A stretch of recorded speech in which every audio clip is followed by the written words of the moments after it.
Welcome to the Hammer Factor. I'm John Grace, your host here at the hot seat, and now it's time to light this fire.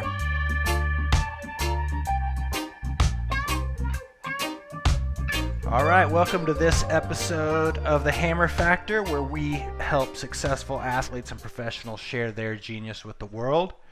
We have a stand-up paddling genius on the show with us today, three-time Molokai to Oahu SUP stock champion, and I believe world record holder. You have to correct me if I'm right or wrong on that, Josh. Welcome to the show, Josh Riccio. What's up? Thanks for having me on the show, John. Yeah, dude. So am I correct that you are the record holder in the stock class for that race?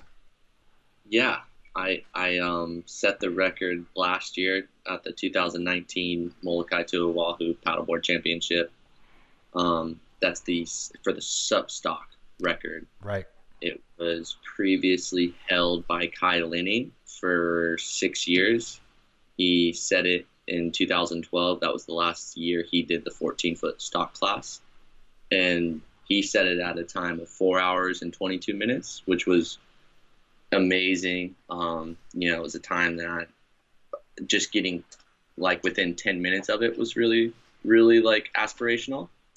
And then, last year we had just good conditions. I had really just felt more prepared than ever, good equipment, just everything, and made a really good run and crossing last year for a total of 4 hours and 8 minutes, 12 seconds. 4:08. So you kind of crushed it. Kind of crushed the old record. Yeah, man. Like, it was crazy. It was really, the conditions were good. The current was really good at the end, which played a huge factor in comparison to other years where I'd been on pace to competing to maybe set the record or close to it, but then get to the last 8 miles of that race and the current goes against you. It's basically paddling upriver and upwind almost. So yeah, it was cool, man. That's my biggest accomplishment, I would say, in the water right now that I get to look at is that record. Sick. Well, I want to talk more about that race and getting ready for that event, and I have a whole host of questions. But before we get going, is there something that you can share with our audience that most people don't know about you?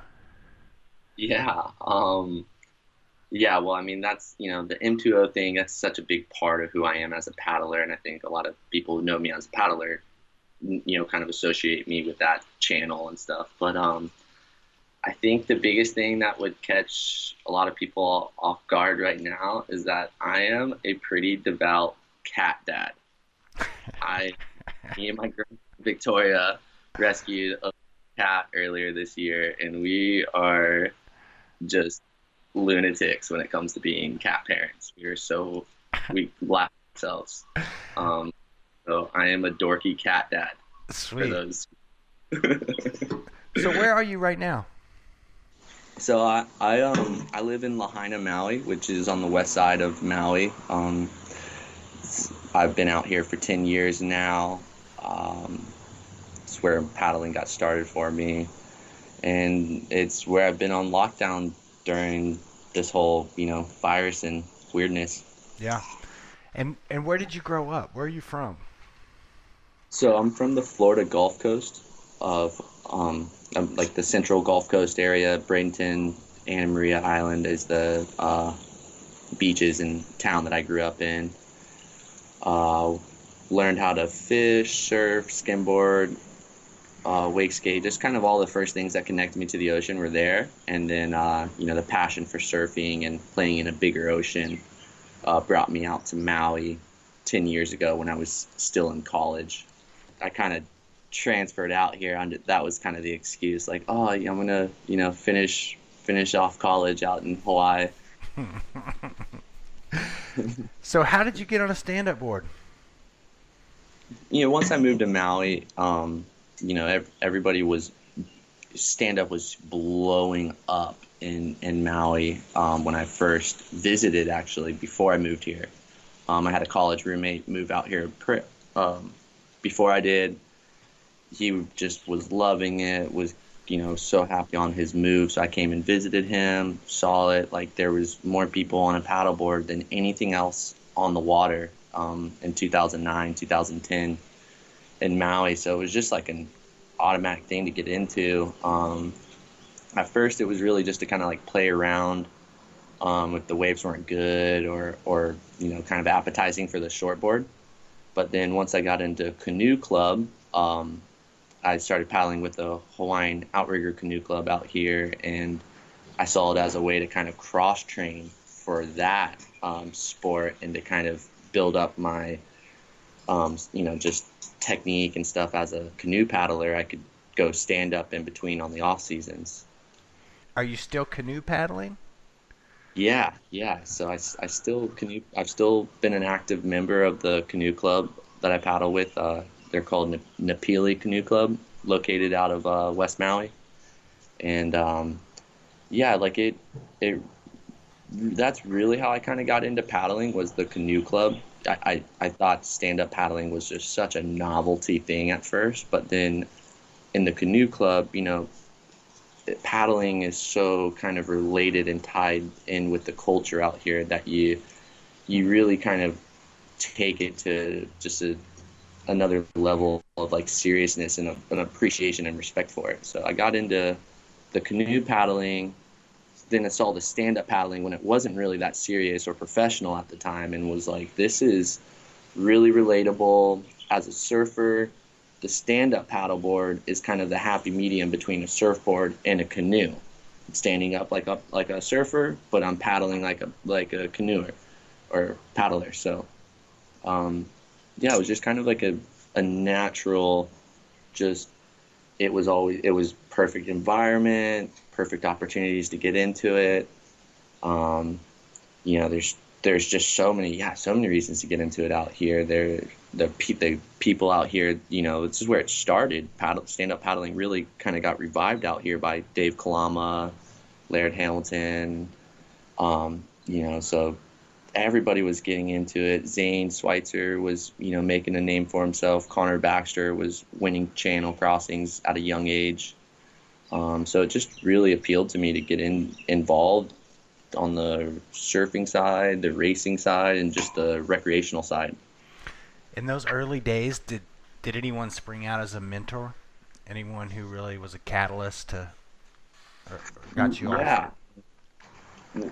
Like, I mean, I've always had like a really supportive mom. Like my parents have always been really supportive of just like pursuing your passions.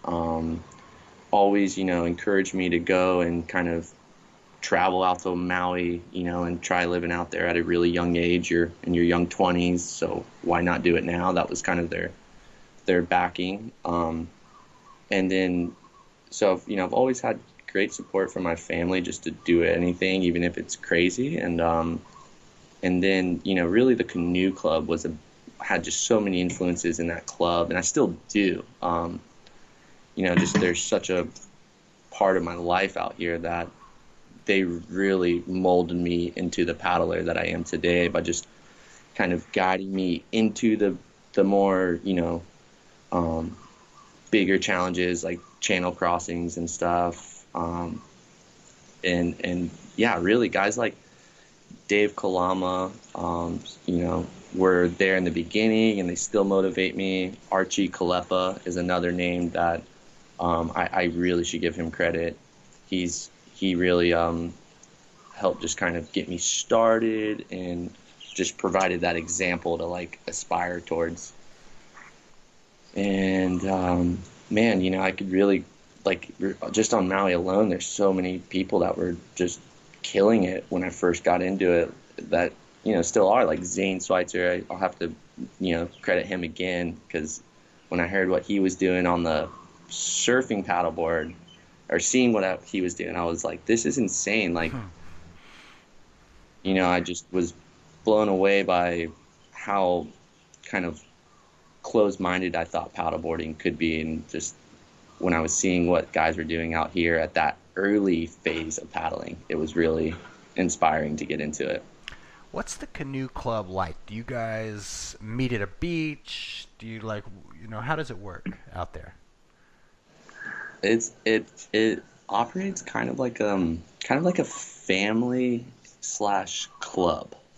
So um it's kind of hard to explain and understand at first, just like all the moving parts and just the way things go, where you're supposed to be, when and where. But over time, you just kind of like it becomes a part of your life. So for a lot of people that grew up here, locals and Hawaiians, it's something that they started at a young age. Their parents and grandparents got them into the canoe, and it's a way for them to kind of practice and perpetuate their culture. At the same time, you kind of have another half of the club are people kind of like me that come out to Hawaii and are looking for some kind of like family community bond, and the canoe club is that. All the Hawaiians and locals here really are pretty welcoming when it comes to trying out, the jumping in the canoe, and everyone's pretty patient with showing you the do's and the don'ts. So at first, you are such a novice, and they're showing you how to hold your paddle and how to make changes and stuff. And then you get into some fun cruise, and you start really enjoying some awesome racing like channel crossings and stuff. There's all these little functions to fundraise or to kind of or yeah, really just a lot of things are based around fundraising, like you know clean it, getting a pig donated to the club, then we clean the pig, prepare it, make an emu a pit in the ground, do the whole process of Sick. having the food ready the next day at our race that we're hosting. So we're selling our plate lunches, and just like all those the time you're there, even not paddling, just hanging out, doing maintenance on the boat and stuff. It's just such a lifestyle and a culture, kind of like um really unique to Hawaii. The way we do it out here, we have designated beach parks that have allotted space on the beach for these clubs to have a clubhouse, like a functioning, I forget, like a crew house or a rowing house. I forget what they Hmm. call their in rowing or crew. Just Sorry if I'm just a boathouse.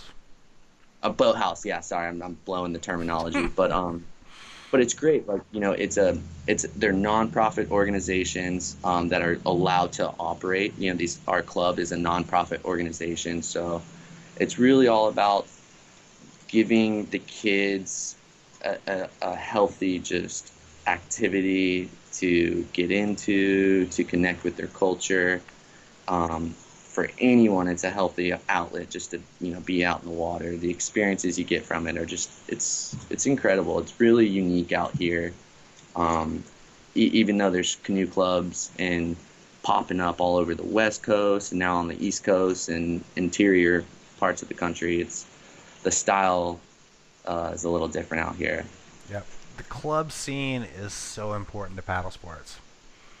Just that, Yeah, that community and that someone to go with, someone to teach you not only how to do it, but how to do it in a safe way. And, that translates into river paddling and, you know, what you're doing. yeah, yeah. It's a good way to put it. Like the club scene is really um integral part of paddling for a lot of people. When did your first race? How did you go from showing up in this club to stepping up to the start line? Yeah, so like just out here, you hear about you just have the coconut wireless just feeding you all these information. Coconut Really. wireless. And so honestly, at first you're just hearing all this buzz and banter about paddle events or races or battles of rivalries across channels and stuff. And at first it's just like, oh cool, that stuff's rad. Like it's like being a novice mountain climber and you're hearing guys talk about climbing Everest. You're like, oh yeah, that's cool. Like it's above my head, but it's fun to listen to and follow the stories. But then eventually you kind of get invited in. You're like, dude, do you want to do this event? Do you want to do this race? Or are you going to do this race? I heard you got a stand up now. Once I owned a board, it was kind of like, oh, you have a race board, you should go race. And it was really kind of a natural thing. Like, that was what the scene was doing. Even when you go for a fun run on a downwinder out here, it's kind of like an unofficial race with whoever's out there, whether it's another stand-up paddler or a one man. So you just kind of like really just kind of get invited into it, and it's your choice to commit or just kind of shy away. And so I eased into it. I did like a few local races here, and then after having good success on the Maliko run, which is like our good downwind run out here on Maui, it was like, okay, now I can train and I can look at doing a Maui to Molokai crossing, which is it's a little bit easier than the Molokai to Oahu crossing because the wind is at a more favorable direction on that course. And yeah, so just that was kind of the big kind of challenge I wanted to go after at first. And this is like early 2013. And so in June 2013 I did my first channel crossing, did pretty good amongst the field of like racers, and decided that like I'm really into this. The sport is young and kind of just now kind of forming into like a professional race league and a professional surfing paddle surfing series. So I was like, okay, I'm in. The next move is like I got to go to California and get out of the Hawaii scene and meet the bigger sup community. And on that trip in the fall of 2013, I did the Battle of the Paddle. There was like a U.S. sup tour going on back then, which was another race and surf series. And just the networking and friendship I made on that trip really just kind of started my, I guess, career as a stand-up paddleboard racer. Describe to me the Molokai to Oahu. Oh man, dude, it's like our Mount Everest of for paddlers, I at mean, least in I've seen so many iconic pictures of it, and Uh-huh. I've actually stared out from the beach where you go. But I mean, just the big swells, people disappearing, the videos, the whole 9 yards. But just start with right from the stop, where it's at, what makes it special. Just paint Yeah. the whole scene. So yeah, like to me that's kind of what you have to do. Like to me, I'd been around so much conversation and hype around this event before I ever got to a point where I thought even about registering or training for this event. So there was all these like just build up about like, dude, this is crazy. This is the gnarliest channel. Mentally, it's tougher mentally than it is physically. The currents are crazy. The backwash is crazy. China Wall. You hear about China Wall and you're like, oh, and it is nuts. I mean, so you start on the west end of Molokai. You have about 27 miles of open ocean between you and the island of Oahu. But your course is 32 miles. So you get about 27, 28 miles of open ocean.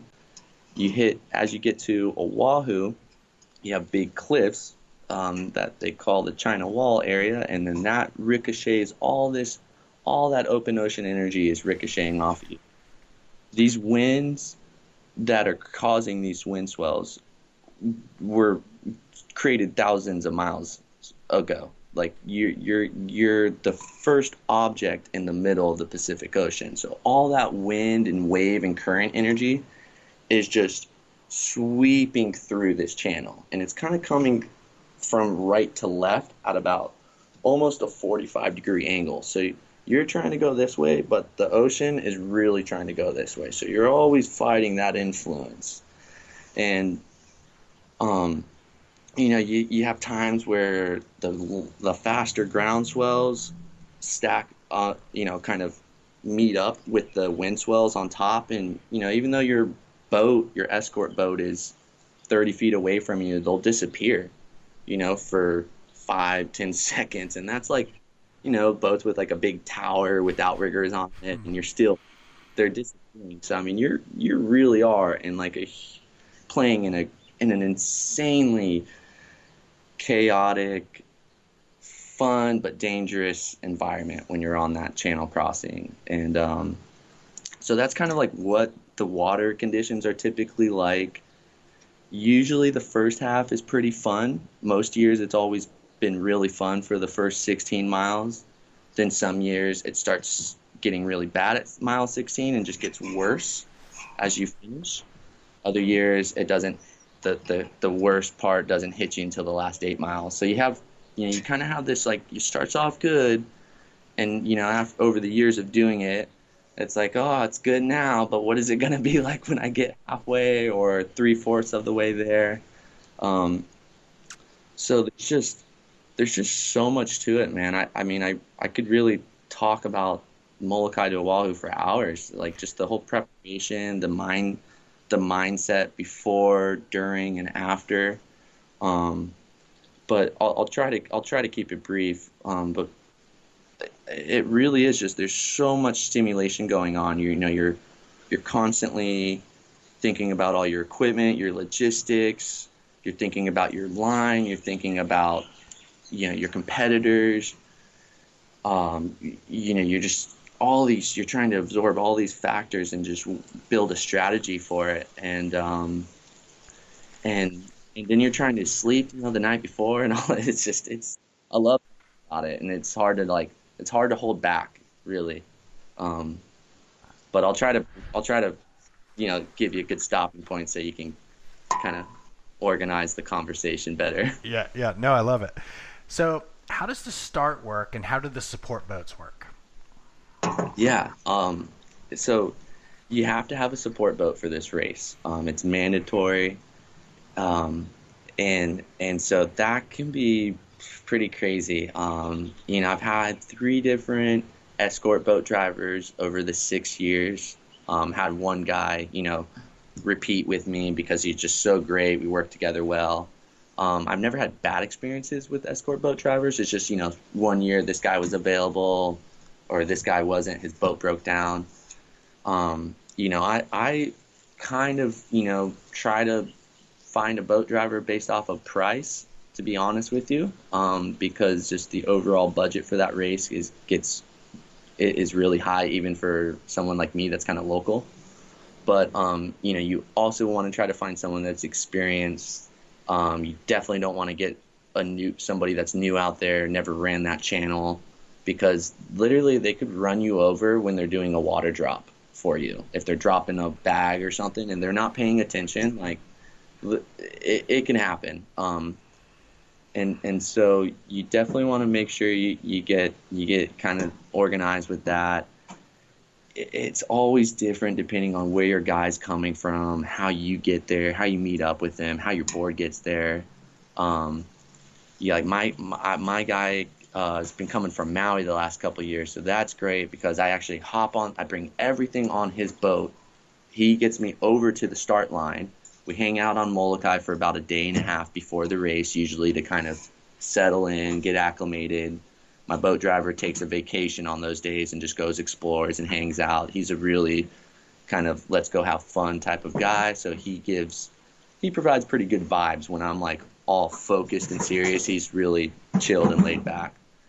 So that's kind of my style with things. I love having everything together, but some people will be like on Sunday morning looking for their boat driver to meet him for the first time and hand all their bags over because their boat driver from Oahu, they came over from Maui. It's insane. Even when you know your boat and you talk to them on race day, there's 150 to 200 boats out there in this tight little space. And so you're trying to wave them down, they're trying to find you. There's all this, everyone's trying to get it done too in time before their race, and everybody's got this like intensity about them that they're like, look, I'm doing a big race today. Like, I got to get my bags over there. Or I want to make sure my water pack protocol is set up with my handler. And it's kind of it's just like a dash, you're like dodging boats, you're seeing your friends, but you're not trying to get too caught up in conversation because you have your to-do list that you're working on. And yeah, it's fun though, man, because like that's the day. Your adrenaline's pumping from like the time I wake up. And so yeah, the starts pretty, just a little hectic at times. There's all that just excitement to get started. Is it a beach start, or are you behind buoys, or how does all that? So you start out just like 100 yards off the shore, off of Molokai. Um, it's always like cool when you're like, okay, I'm leaving Molokai. These are the last steps on Molokai. I'm on my board in the water now. Go out to the boat, tell them, okay, here we go. We got 15 minutes left, 10 minutes. All right, I'm heading over to the start. You're waiting in the start, kind of nervous conversation, laughter with your friends that you're racing, you're sitting next to. And you kind of I like to start next to the guys that I'm going to race against, unless they're doing something weird, like sailing way south or way north, and then I'll just play my own game. But usually like to honestly go sit with my friends and chat and kind of like, all right, man, like I hope you have a good crossing. I hope we get to, share some laughs on the other side, and hope I can see I hope I can keep up with you. Like a lot of the guys on the unlimited boards, I like to joke with them like, all right, man, you got to show me the way. I'm going to follow you guys. So yeah, it's pretty cool to think about that. Like, cause when you ask me those questions, like it flashes back. Like I go there and I'm at the start line, and, I've had 6 of these where I'm like, the first one, so nervous. And even, now talking about it, I'm getting like a little, like I can tell. I can see you jumping around. It makes me want to, honestly, I'm like, oh, I got to go paddle. So you're at take us back to that first race. I mean, you show up there. Obviously, you're around all of these people who, I mean, you're basically right there amongst the giants, of the sport and whatnot in the region. Here you are. You show up fully wet behind the ears. How did it go getting ready for that? Was it smooth? Was it chaotic? Were you prepared? Nah, it was my first time, and I just, yeah, naive to how much you needed to pay attention to all your logistics and attention to details with that.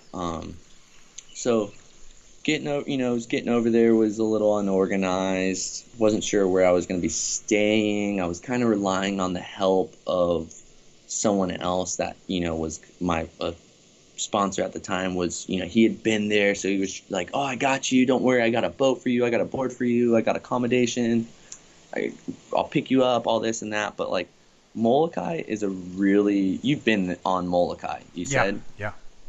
So you witnessed how isolated that place is, how different things operate over there. You really, you're going to be lost no matter who you are on your first trip to Molokai. I feel like, just you're going to stick out like a sore thumb. I don't know, and so it's funny to think about that, like just who I was staying with and stuff. Like, the guys I was staying with, they weren't racing at all. They were just, they loved the energy of the racing though. They loved being on the boats during the crossing to like see the conditions and see the athletes, and my sponsor was on my race boat, on my support boat this time. This is the owner, Rick Carr of Rogue Sup. And, man, he brings his buddy Tony from the Big Island over. They're enjoying life, like kind of a little bit, because Molokai's a cool place. Tony has connection. I mean, like I love Rick, dude. I love telling these kind of stories of like me staying with Rick on race nights and me being like, dude, Rick, It's like 1 a.m., man. Got to stop partying. Like, I got a race tomorrow, brother. don't get up and party with you right now. Like, tomorrow night, I will. You know I will. So we had like, oh man, that was just one of those nights. I'm like, oh man, trying to stuff, toilet paper in my ears to drown out the boys just laughing and stuff. But um, it's good. I I tend to take things a little bit relaxed at first because otherwise I might get a little bit overstressed in the preparation or the anxiety of like building up to an event. So maybe going in underprepared was good for that first one. It was a hard learning experience at certain points. I really didn't have my equipment dialed in. My board wasn't dialed in at all. It arrived with the escort boat from Oahu because of the board I was going to use. Actually, it got buckled during transportation. I was traveling to go do a Maliko run and a strap broke and the board tacoed back, and so it was like, oh, I had a new board for that race. It got a little tough at the end. Rick, the owner of Rogue, was on my escort boat, and I was doing pretty good for about the 3/4 of the race, and then the last 8 miles of the race was getting really tough for me. The board was really narrow. I was hitting the nasty backwash, so my legs were just really jello-y, and it just didn't have the strength to balance, and I was going in the water a lot. I was falling, but I was moving when I was up. But Rick would just he's like, oh yeah, you see that boat up there? That's third place. You need to get that boat. And he's like, I knew he was lying because the boat in front of me was supporting a prone paddle. So like, I mean, he's just trying to motivate me, like, get me, go Josh, go, just because that was the kind of guy he is. And I'm like, I see your games, Rick. No, man, I'm about to put you on this board. And so that was my first experience with Molokai, like having those ups and downs, having those really low points though, like where you're just mentally like, oh my God, how am I gonna get through this? Like, my legs are shot. I still got 8 miles to go. I'm in like 10 to 15 foot seas with backwash and current running against me. Like those moments in the Molokai to Oahu really, I think, weigh on you a lot afterwards. I mean, you really kind of have time to work through it, like how you felt, how the run went, and how you got through those really low points. Really is a big part that attracts me to coming back to Kaiwi, just knowing that it's not going to be like a dream run every stroke or every mile. There's going to be some hard miles and some low points, hopefully with some high points, in between. What's changed? Before I get into this, what's the attrition rate? How many people have to get on their support boat? I don't know what the statistic is, like out of the 200 paddlers that sign up, how many don't finish. I would say it's around probably 10% on normal years. And then I know we had one really tough year. It was 2015, where that was the record attrition rate or number of non-finishers. And it was like, I mean, honestly, it was like the top 5 guys, really. It was insane, some names that dropped out on that race. So that 2015 year, and like not to call anyone out, because I've had a race where I wasn't able to finish, and we all have our reasons for sure. But there were some really good guys like Connor Baxter, who was a defending champion. Guys, Jeremy, local Hawaii talents like Jeremy Riggs, Livio, Slater Trout, like huge names were coming over the intercom that year, just like he's pulling out, he's had to retire, he's cramping up and can't get back on his board, or like you're just Epic. it. That was a that was a that was the tough year, and that was my second year.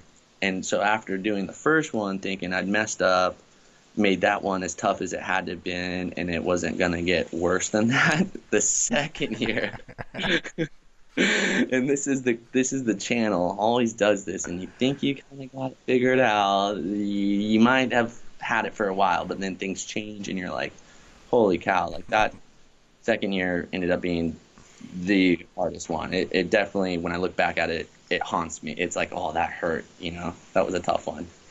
If there was some kid in California or in North Carolina or in Florida, and their goal is to do this crossing, to do this event, what are some pieces of advice you'd give them?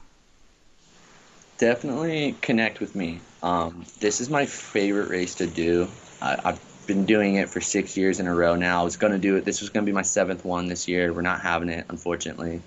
But I have learned a lot from my mistakes, and so a lot of it can just come in preparation and just working through that checklist before you get to Molokai is really the best way to approach it. There are some killer resources on the websites, like the event page website. There's some really good training advice on their website that I would recommend checking out. I just started actually doing this, offering this coaching service on my new website that I built recently, and that's really going to kind of work with people on achieving a goal like doing a Molokai to Oahu. So it does take a lot of planning. You need to sort out what kind of board you're going to be on first. You need to sort that out if you're going to do unlimited or stock. I really recommend doing a relay at first because it's cheaper to do it that way.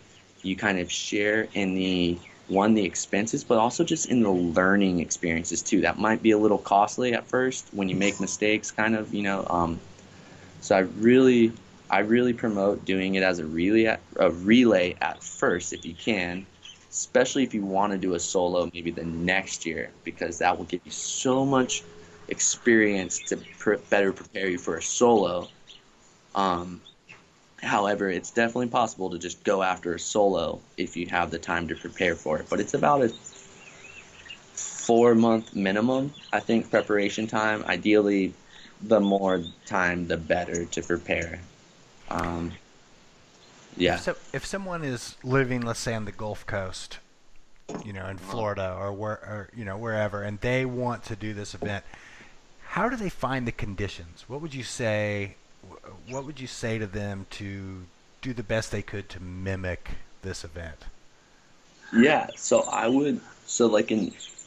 ideally, you'd come out here before the event to test your equipment, do some Maliko runs. That's a pretty common way people will come over from like Australia, California, Florida, come up, warm up out here. But before you do that, you definitely want to just give yourself as much time kind of, paddling in some ugly water in your home area. And so if you have access to rough, choppy water, maybe in Florida there's a lot of seawalls, and you just try to find a very active area as far as boat traffic goes that's going to kick up a lot of wakes, especially if you can get a sea breeze or a windy afternoon run, and kind of put yourself through just the ugliest water basically you can find. And that will really give you a sense of what you'll feel out there on Molokai to Oahu. The Pacific Ocean is the biggest body of water out there. So our bumps that we're seeing out here in Hawaii are way bigger than what you're seeing in Florida, or even places like Hood River, Oregon. So you really, really want to spend the time just getting used to being in some ugly water, grinding through some ugly water, not just doing like a mile or two in that stuff, but going for 10 miles, 2 hours in that just rough, nasty stuff, looking for ways to work with the bumps and chops you have rather than just grinding through it. Um, those are the things I would do if I was in Florida. And then I definitely really promote coming out here as early as possible, depending on what your situation is, even if it's just a week early, just to get in a few runs, that will really help. Um, What through all of your racing and your professional career on a paddleboard, what's been your lowest moment? my lowest moment was not finishing my race. The first year I went to Hood River, Oregon, we had we have this big event out there. I'm not sure how familiar you are with that event. It's in August, called the Gorge Paddle Challenge. It's it features this double downwind event where you do two 8-mile runs on this course. And man, I just first year traveling abroad, not just staying on my P's and Q's as far as like rest, nutrition, and stuff like that. First time in Hood River, so I was just having so much fun doing 3 downwind runs a day on that river and just exploring the mountains and all that. So like come the race day, I just poured it out, didn't have the right nutrition in me. On my second 8-mile run, I passed out, like just woke up laying on like just on my board. I was dragging on my board, and I was in the shallow part where my feet were kind of like just kind of bumping on the bottom. Like I could feel like What? river grass and the seafloor. So I was paddling, and my water, I don't know if it leaked out or whatnot, and I was just getting all kinds of lightheaded and stuff, and yeah, just like everything just kind of closed in on me, and I woke up on my board, and I'm just like kind of drifting I'm like off to the side of the course, so I'm watching like people in the mid pack of the race, just kind of coming up, and I was just out of it. I was like, wow, I feel like I took a nap. I woke up on my board, super out of it. And thankfully, there was a person on a wave runner teaching their kid how to kite surf near this area. So, and there was a storm coming, like a thunderstorm coming. So the wind had stopped, and so they were they're packing their stuff up, and they're just having like a weekend together. And so like I'm like dead. I see him. I walk like 100 yards to go get to them, and I'm like, hey, I think I need help. Like I passed out in this race. I knew that their boat ramp was likely where I was going anyway, so I asked them like, could you take me there? That would be helpful. And so that was kind of my lowest point, like coming in like on the back of a wave runner and just being like, man, what happened? Like I was pushing myself and kind of not, was just trying to push past that like voice in my head to like slow down, stop, you're not feeling right. And that was kind of the really hard lesson of like, wow, I don't know, like I collapsed or passed out, and I kind of shook, woke up again, and Dude, that was fun. Yeah. dude, that is so scary. So did any of the other racers see you go down? Were there any stories later, or like were you communicating at all? Were you just straight up out? Yeah, I was super out of it. Like I came into the beach, I was all flushed and stuff, and I I just had this craving for like sugar and food. I was like, just give me, I just want something to eat. Like I was just like, just give me some food and stuff. Like I just felt empty. So I remember that. And then really like I only remember seeing one friend of mine, because I like went not, I don't know, maybe like 200 yards off course, kind of like off to the side. We're in a river, so everybody's kind of in more the middle part of this section, and went more to like one of the banks. And so I remember like seeing people were probably wondering like, what is this guy doing over there? Like he just stopped, and um, yeah, I remember seeing just one friend that I recognized, and then I saw him at the end of the race, and he was like, yeah, dude, I saw you over there, and I just knew you were having a tough time, but I You're wasn't like, yes, I was. I wasn't like unconscious like that in the water or anything, thank God. But yeah, it was, you have those too. Like I've seen that a lot in like paddle races. Like, you every once in a while somebody won't be on their right, just nutrition or rest or something, and then they have the jet lag gets them. Um, usually I throw up before I get to this point, and that's happened a handful of times during a race, or more typically right after a race, like right after a hard effort, like sprinting beach run. I have this tendency to throw up. On the flip side, what sticks out as at the top? Not having those moments. Having those down at those ones where I'm like, oh man, I'm all off. Honestly, setting the new course record at Molokai to Oahu was a pretty high moment for me. Like I'd had that like goal, for a long time now, but it was never something that I was like really obsessing over. Like I gotta beat this record. I gotta beat this record because it was almost like such a fast time that I was like, it's just great that you're finishing that crossing. Every time you finish it, it's an accomplishment in itself. But then just having everything line up last year, like right before, like the day before the race, I was seeing it. I was like, oh, the current's good. The wind forecast is staying good. My board feels great.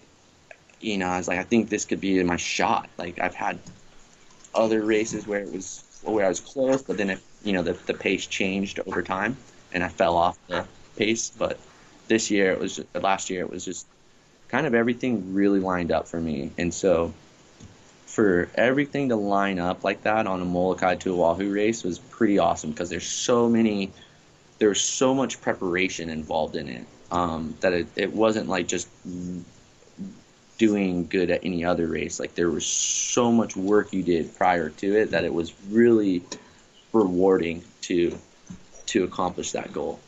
That's so rad. What do you do to get ready for that event? What's your training look like? It's kind of like twofold. Like really, the first half of my year gets me kind of halfway there, but it's really more the first half is focusing on Carolina Cup type of racing and performing, like in that flat water, all water, small downwind grind. And then that kind of gets me halfway there for my 32-mile race. So after I come home from Carolina Cup, usually it's prioritized with downwinding as much as possible. And usually I come home, right now is kind of when I'd really be turning on the focus for Molokai to Oahu, and it's just go do 10-mile Maliko runs as much as possible. Sometimes some days, because I live so far away and stuff, I can only get one run in, but if I can, I'll try to get 2 or 3 runs in on a day. And usually it's get Maliko miles in and just ride bumps, pushing some of it's pushing as hard as I can just to go for like personal best on that run when the conditions kind of show the opportunity for it. And then other times it's emulate the paddling you'd be doing at a 75% effort, like when you're tired at 20 miles into a race. Like you don't have that full strength like you do in the beginning, so work on surfing more kind of efficiently rather than just work on the cardio. Right. And so out here it's such a I live in the best place I really feel like to train for this event, and so I try to take advantage of that opportunity. What's your diet like? What's your thoughts on diet? I'm pretty into my cooking. Like I like to cook a lot of my own meals. At least when I'm at home, I almost never eat out at all. So I definitely am like pretty picky. A lot of fruit and stuff during the daytime. Like I'm almost like a daytime vegetarian or vegan. But then at night I'll usually have like a big meal with a lot of veggies, rice, quinoa, and a protein like steak, chicken, turkey, or something like that. Fish. Definitely will kind of try to keep it pretty consistent. Like if I know I'm going to be training hard today, or let's say I'm going to do 2 Maliko runs tomorrow. Tonight I'm going to really make sure I have a good meal. Like I'm really about making sure I have the right nutrition in me to make my training session most effective. And then the same for racing, obviously. I want to make sure that I'm carbing up the night before. I'm eating functional food during the day if I'm doing multiple runs. You can't go and have a big old cheeseburger during lunch. You got to have fruits, a lot of bananas, dates, smoothies, stuff like that. Backing up, you mentioned earlier that you had started a website that was a coaching resource. Tell me a little bit more about that. Yeah, so I've always been really into coaching and just that reward of like sharing your knowledge and stoke with others. Like I always grew up playing hockey really competitively, and so I had really good coaches from a very really young age that just really allowed me to enjoy the benefits of having a good coach and mentor. So not that I'm really trying right now to just project myself as as a mentor, but more so just as like a coaching resource. Like I've been there, I've done these mistakes, so don't do this. Try this stuff. I, I, I, I work with some kids out here with a buddy of mine that's a counselor at like a youth center, and he got him out there on his own downwinding, and he's taken like, sometimes only 5 kids, but in certain cases there's like 10 teens, maybe not even teenagers out downwinding. And so when I was like, I got to get involved with this. These kids are so cool. It's so fun to work with the kids, especially that I want to connect, especially with the way things are going this year. I'd always wanted to get into this, but I just didn't want to start the project when I couldn't get into it the right way. With this little extra amount of free time I'm given now, I'm really psyched to kind of jump into this. I also started coaching recently for a high school team out here. I'm a high school surf coach. Oh, cool. Or I should say I was briefly until the season got canceled because of the virus. But it was just another way, like another outlet of coaching that was showing me that I really enjoy this. I really enjoy working with kids, especially anyone that's just motivated to get better, but especially the kids that are motivated to go out there and train or looking at doing a Molokai to Oahu solo. Like, I just feel like it's a natural transition to want to still compete at a very high level, but also start to show and share that success with others, and just maybe, even if it's just conversation and stuff, just help them sort out their trips and plan their events. Help them find a boat driver for Molokai or something like that. So I'm still kind of the verbiage for it all, but it's something I'm really psyched about. I've had some very rewarding experiences coaching myself, so I can definitely relate to that. Yeah. It's something about that period, and really this is kind of the gist of this whole show, is that period of taking an idea or taking a goal and getting to that. Like, it's awesome to break the record in the race and to actually have it happen, but a lot of the magic was staying disciplined, staying motivated, going through all of the actual, eating right, not going out, not staying out late, all of that led up to it, I don't know.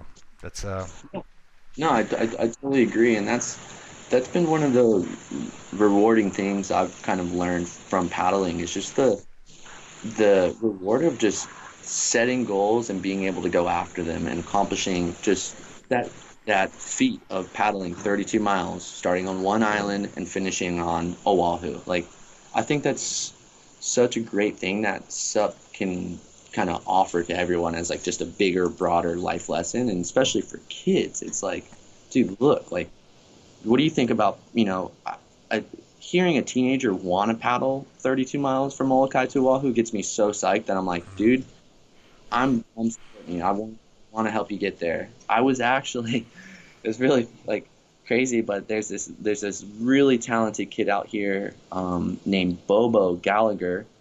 Most people just know him as Bobo, but he's this waterman, little water kid phenom, really now into foiling, and he was going to do his first full solo foil crossing from Molokai to Oahu, and he wanted to do it last year.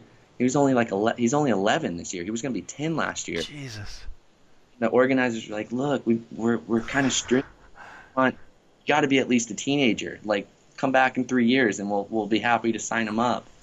And he just never quit. Like I mean, I'd paddle with him. I go do Maliko runs with him. Sometimes we're on the foil together. Sometimes I'm on my race board and I'm kind of like chasing him or just behind him. And so the dad was like, Bobo was like persistent. He's like, dude, I really want in. Like, so he kept pressuring his dad to pressure the organizers to let him in. And so this year, the dad hits me up and was like, hey, do you think it's possible? Am I being a crazy father allowing my kid? Am I fostering something that's real? And I'm like, dude, this is like, he is so prepared to do it. And it is, I get it. It's so hard to understand that what this 11-year-old is trying to go. But it's so awesome that this sport creates that in you. You want to go after something that you first think as kind of like just really daunting, at least intimidating. To me, it was near just like, I'm never going to do a solo crossing, whatever. I'll just be a cruisy paddler, do my short run. But yeah, just seeing that kind of fire in kids, just really, it impresses me every time I see it. And so I always just want to I kind of become a fan of them. And I'm like, yeah, dude, here you go. Here's what would help you. No, I love that. Yeah. What about paddleboarding? What about SUP in general? What do you think about the direction of the sport? Where do you see, the excitement at? What do you see? I mean, how do you see the tour, the events, divisions? What's the gossip in the sport right now? Yeah. I mean, it just depends on where you look and what lens you're kind of looking through.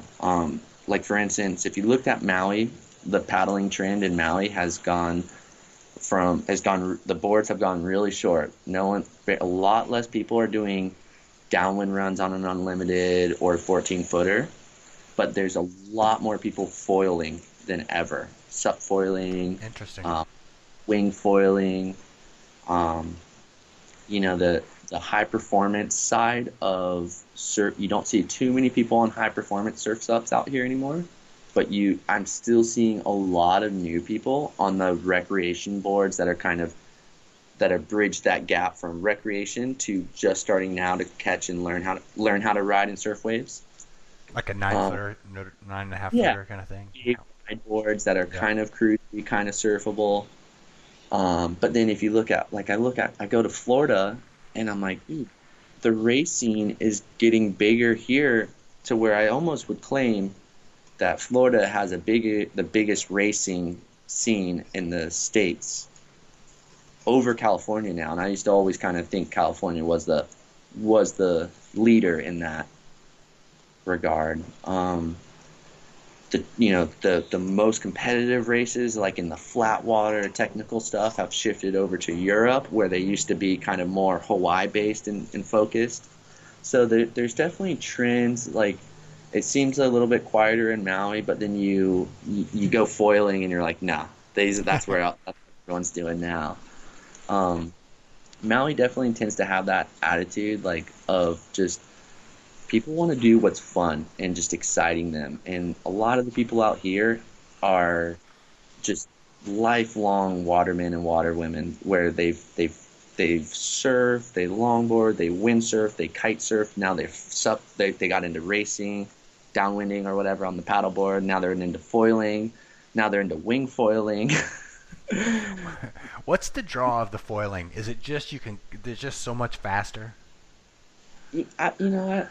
I, it's just so it's just such a different experience as far as the feel of riding. It does feel, I mean, it feels a lot like you're hovering right above the water, and just that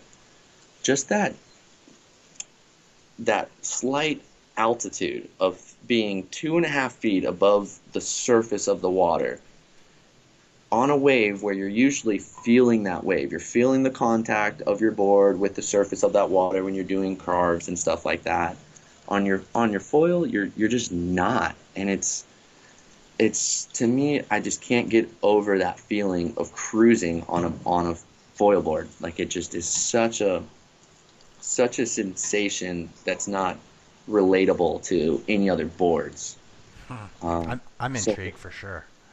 I yeah, like it, and it definitely has its sketchiness to it as well. There is this balance. You're feeling it as you're riding. You're like, this is this feeling of not contacting the surface and feeling the bumps and just going right over things is blowing your mind. At the same time, you're so hyper focused on staying balanced and centered, um, that I, to me, I think it relates more to slackline than anything else. Whoa.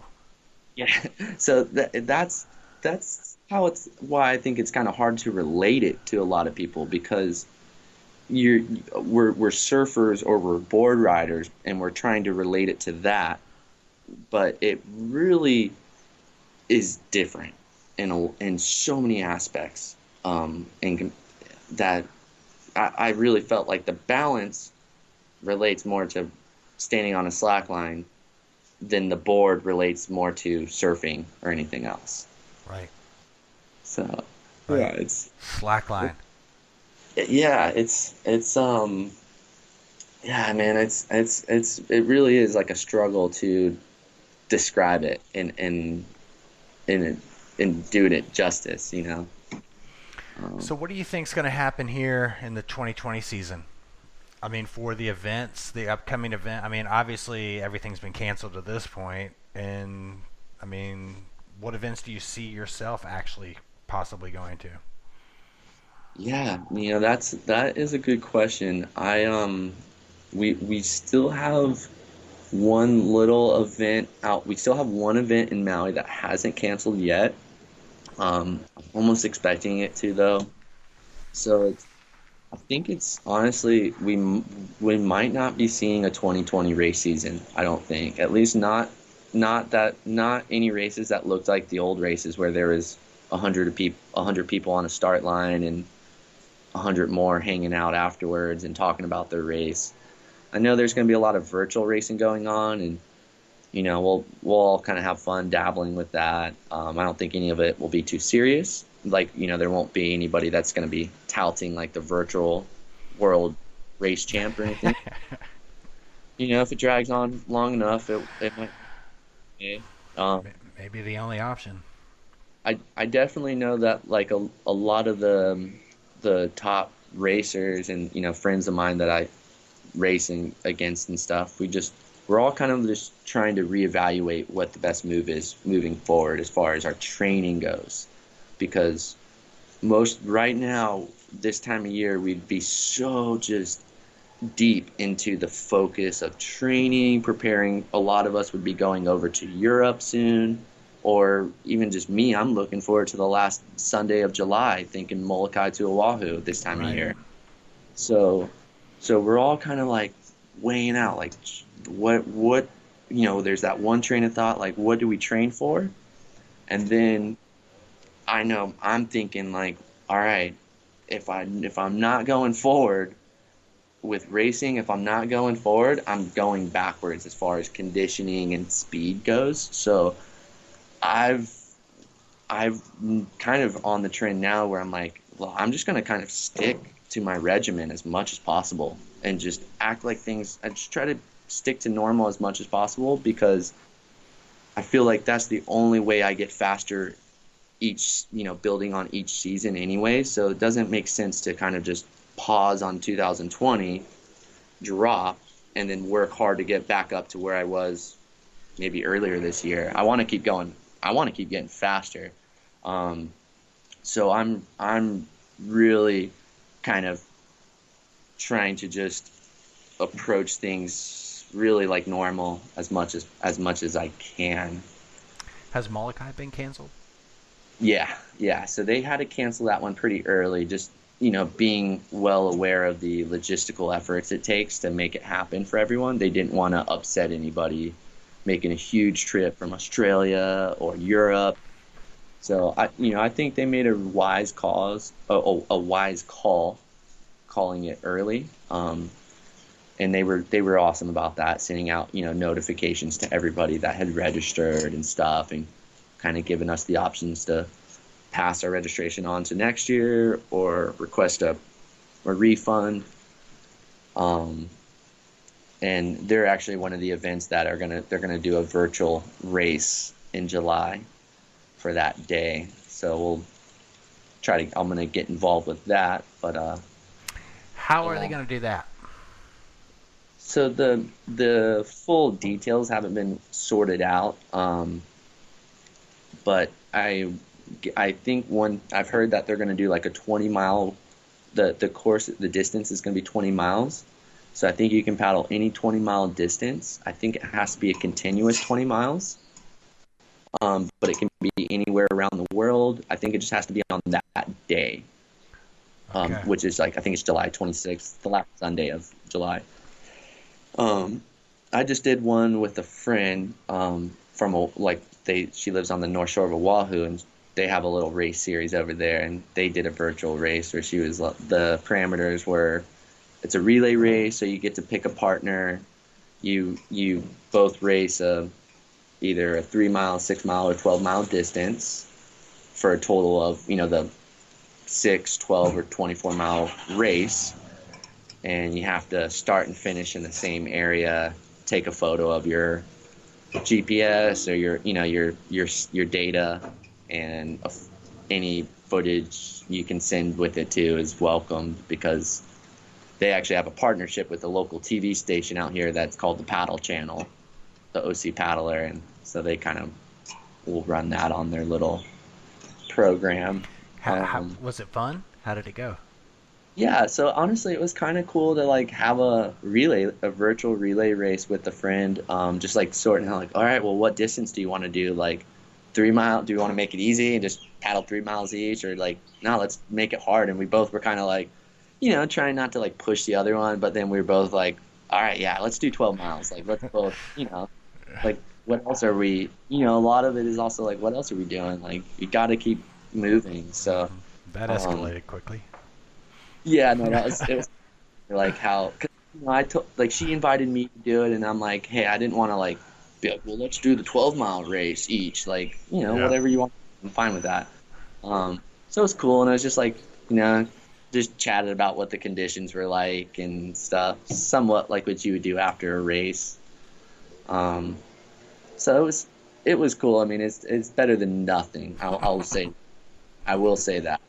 Um, and I think, as things progress, people will just find ways to make it more fun, as people get creative to make it more engaging or exciting for those who participate. Um, so so yeah, we'll see how that goes.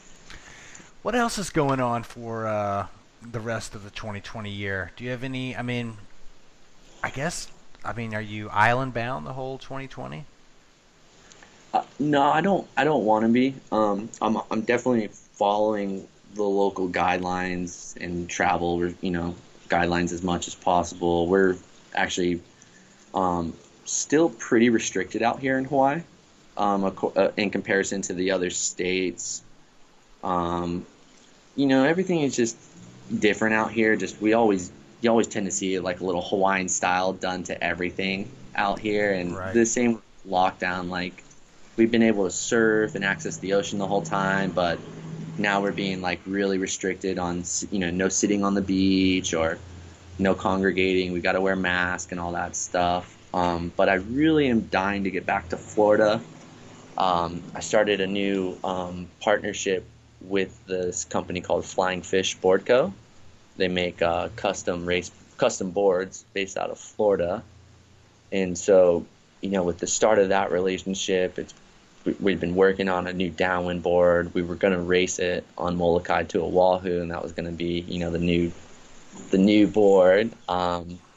And so we did so much work on the off season building up that board. And so that's really kind of just the focus this year right now, like talking to all my friends in similar situations, and then my sponsorships and partnerships I have. Everybody's just like, okay, we're gonna have to be flexible this year.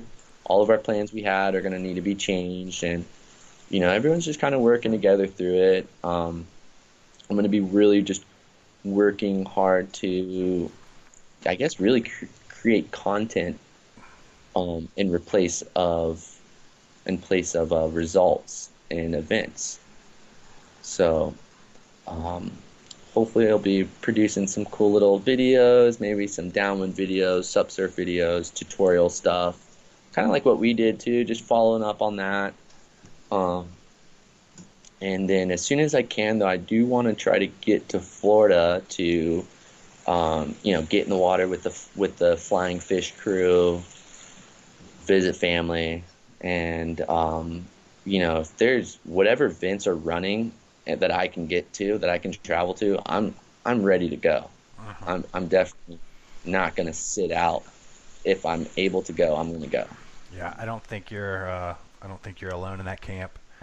The whole thing with the situation we're in right now that's killing me is just the unknown. I would so much rather it be we're not doing anything until April of next year, or we're gonna do something in July. It's that unknown that's just kind of clawing at me.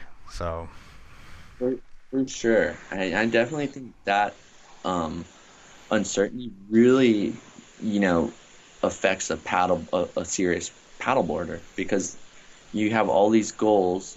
You have the schedule. Basically, you set up a training schedule to meet these goals that you've set for yourself. And so, a good paddler is pretty organized throughout their year, making sure that they're keeping on pace with their training and they're progressing and being, you know, prepared for that big 13 miler in Carolina or 32 miler. Um, and so that uncertainty is definitely was yeah. killing me. So I was like, what am I training? What is there to race? What races can I do this year? And I was like, you know, like I'm gonna get slow and all this stuff. Like anxiety was hitting me, but um, so then that partly kind of pushed me to like, okay, I think I'm just gonna continue my training as much as possible and just kind of stay on that program, because that's how I'm gonna see the best results. And I mean, I don't want anyone to get slower in 2021, but I definitely, if there's a little edge for me to get ahead while everybody else is kind of taking a little, back to it, to their training, like I need it. I'm not, I'm breaking away from everybody in Carolina Cup. Like I'm hanging on that draft train like everyone else. So like I want to be in Carolina in 2021, and everybody's like, God, dude, Josh's pace is gnarly. That that's what I always want. Now I kind of almost see a little bit of like of an opportunity. I think some people are not going to be able to commit and progress like you would usually see them. Turning lemons into lemonade. Definitely. Is there anything else you'd like to add before we wrap this interview up?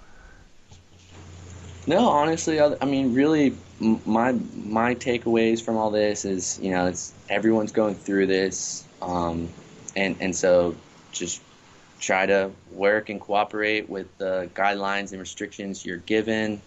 But if you can obviously access the water and stay active and paddling or productive, go for it.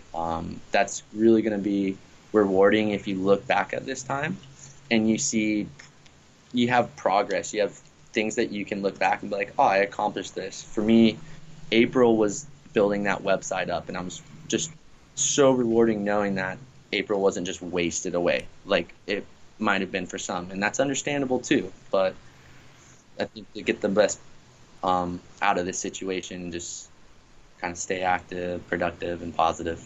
That's a great takeaway. Shut us down with some sponsor shout outs.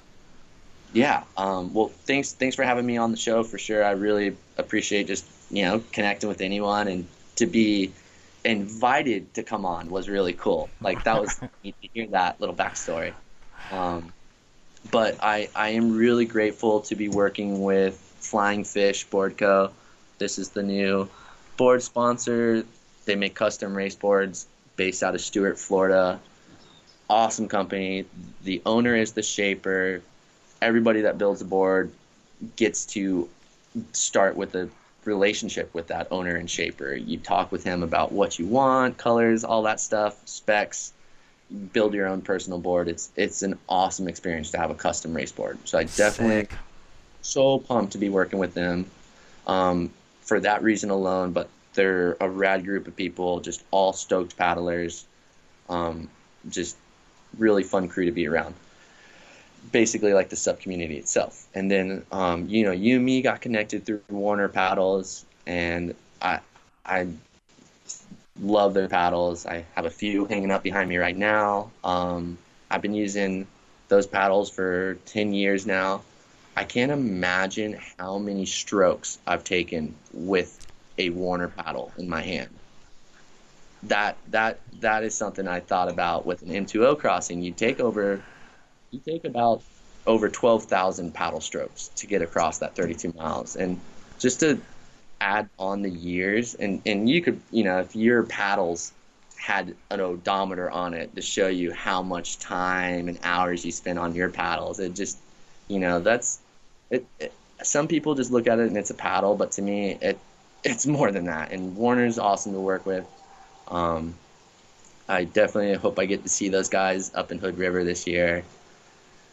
I underneath my board, I have a VMG blade fin. VMG Blades is an awesome fin company. They make carbon fiber race fins, super light. They got these crazy toolless features about them, so you don't need no screw or fin key. You can just pop it in, and they work for all boards, which is rad. So check them out. Other than that, work out at the Block Maui out here in Lahaina, Maui. They're a great gym, and Hawaiian Choice CBD provides me with CBD supplements, topicals, stuff like that. I really do like that stuff. It helps me sleep. It helps with the pain from paddling. So definitely recommend getting on that if you're not already. And yeah, really, my girlfriend, she's awesome. She does. She's a huge, she's a big support for me, my family, and my cat. Well, man, it's always a pleasure to catch up. It's always a pleasure to get to cross paths. Hope to see you out at Carolina Cup next year. Yeah. Maybe November 8th. They're actually postponed, so hopefully. Yeah, fingers crossed. Yeah, but I feel you, man. Where can our audience follow you? Are you on Instagram, Facebook? What's your media of choice? Yeah, I definitely prefer the Instagram. It's just my name, Josh Riccio, is my handle. I'm on Facebook too, though, so you can definitely connect with me either way. And then I just launched my website, which is joshriccio.com. So those are probably the three main ways to get a hold of me. Anything just paddle related, just shoot it over to me. You don't have to worry about signing up for a coaching service program, but I like to talk paddle with anyone. So hit me up, and yeah.